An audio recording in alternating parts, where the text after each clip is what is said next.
Stres je prirodzená reakcia organizmu na psychické alebo fyzické zaťaženie, ktoré sa vyskytuje ako odpoveď na podnety, ktoré organizmus vníma ako hrozbu alebo vyžadujú prispôsobenia. Stres môžeme rozdeliť na dva hlavné typy, na pozitívny stres a negatívny stres. Pozitívny stres. Tento druh stresu vzniká v situáciách, ktoré nás motivujú k lepšiemu výkonu a dosiahnutiu cieľov. Môže byť stimulujúci a viesť osobnému rastu, zvýšenej produktivite a lepšiemu výkonu. Príkladom môže byť stres pred dôležitou skúškou alebo prezentáciou, ktorý nás povzbudí k lepšej príprave. Negatívny stres. Tento stres nastáva, keď sú nároky a záťaž príliš veľké, čo vedie k preťaženiu organizmu a psychickému vyťaženiu. Dlhodobý negatívny stres môže mať škodlivé účinky na fyzické a psychické zdravie, ako je chronická úzkosť, žalúdočné problémy, depresia či srdcovo-cievne ochorenia.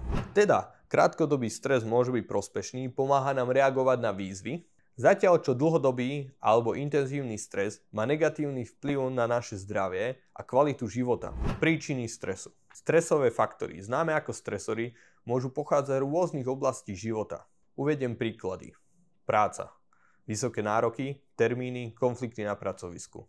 Vzťahy, problémy v rodine alebo partnerské konflikty. Zdravie, choroby, bolesť alebo zdravotné obavy. Financie, nedostatok financií, dlhy. Každý človek reaguje na stresory odlišne, v závislosti od individuálnej odolnosti a schopnosti adaptácie. Stres ovplyvňuje telo aj myseľ. Medzi fyzické prejavy patrí zrýchlený tep, napätie svalov, potenie, zrýchlené dýchanie. Medzi psychické prejavy patrí nervozita, úzkosť, podráždenosť, pocit vyhorenia. Tieto symptómy sú súčasťou prirodzenej stresovej reakcie, ktorá sa spúšťa pri pocite ohrozenia. Sú to pocity, ktorých by sme sa nemali báť, ale ktoré by sme mali prijať. Aby sme lepšie pochopili, ako zvládať stres, musíme pochopiť aj, ako funguje naša nervová sústava. Medzi dvoch hlavných aktérov patrí sympatický nervový systém a parasympatický nervový systém. Sympatický nervový systém sa aktivuje v stresových situáciách, pričom vyvoláva reakciu bojuj a uteč. Zrýchlený srdcový tep, ktorý nám zabezpečí rýchlejší presun kyslíka. Rozšírenie zreníc, aby sme mohli rýchlejšie reagovať na vizuálne podnety. Zvýšený prietok krvi do svalov, čím sa telo pripravuje na akciu. Tento mód bojuj a uteč sme sa naučili ako pravekí ľudia, kedy nám išlo v každej chvíli o život a sme potrebovali byť fyzicky zdatní, aby sme zabránili ohrozeniu na svojom živote. Či už sme mali bojovať s nejakým zvieraťom alebo utiec pred ním. Parasympatický nervový systém.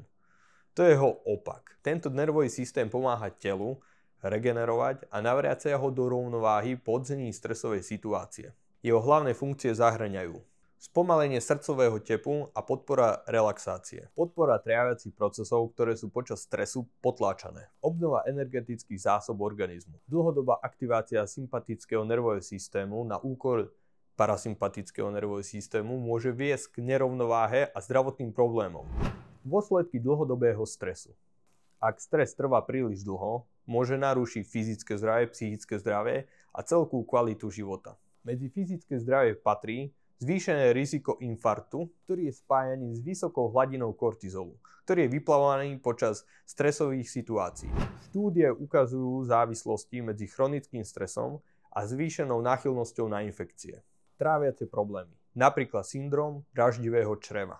Psychickému zdraviu, chronická úzkosť, depresie, vyhorenie. Podľa štúdií Svetovej zdravotnej organizácie má dlhodobý stres podiel na narastajúcich psychických poruchách, k zhoršeniu životnej kvality. Nespavosť, ktorá postihuje až 50% ľudí s chronickým stresom. Mechanizmy zvládania stresu. Existuje mnoho stratégií, ako zvládať stres. Rozdelíme to na krátkodobé a dlhodobé techniky. Medzi krátkodobé techniky môže patriť napríklad špecializované dýchanie, tzv. Krabicové dýchanie. Využívajú to námorníci v americkej armáde. Jedná sa o dýchanie, kedy človek 4 sekundy sa nadýchuje, 4 sekundy zadrží dých, 4 sekundy vydychuje a 4 sekundy zadrží dých. Takýto spôsob dýchania nás upokojí a aktivuje nám parasympatický nervový systém. Medzi dlhodobé riešenia patrí meditácia, dobrý spánok a pravidelný pohyb. Tieto postupy nám môžu pomôcť vyrovnať sympatický a parasympatický nervový systém, ktorý nám prispieva k lepšej kvalite života. Prevencia zohráva kľúčovú úlohu pri znižovaní vplyvu stresu na život.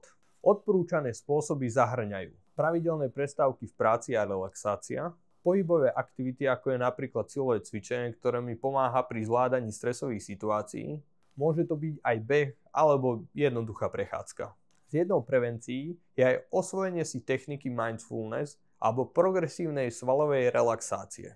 Aj taktiež aj posilňovanie emocionálnej odolnosti prostredníctvom pozitívneho myslenia a budovanie si podpory v komunitách. Stres je prirodzenou súčasťou nášho života a preto je dôležité sa ho naučiť ovládať a predchádzať negatívnym účinkom. Pochopenie úlohy nervovej sústavy, vyváženie parasympatických a sympatických reakcií a implementácia zdravých návykov môžu výrazne prispieť k lepšej kvalite života. Ak ťa viac zaujíma osobný rast, cvičenie a moje záľuby, určite ma sleduj na sociálnych sieťach a nezabudni dať odber. Ďakujem.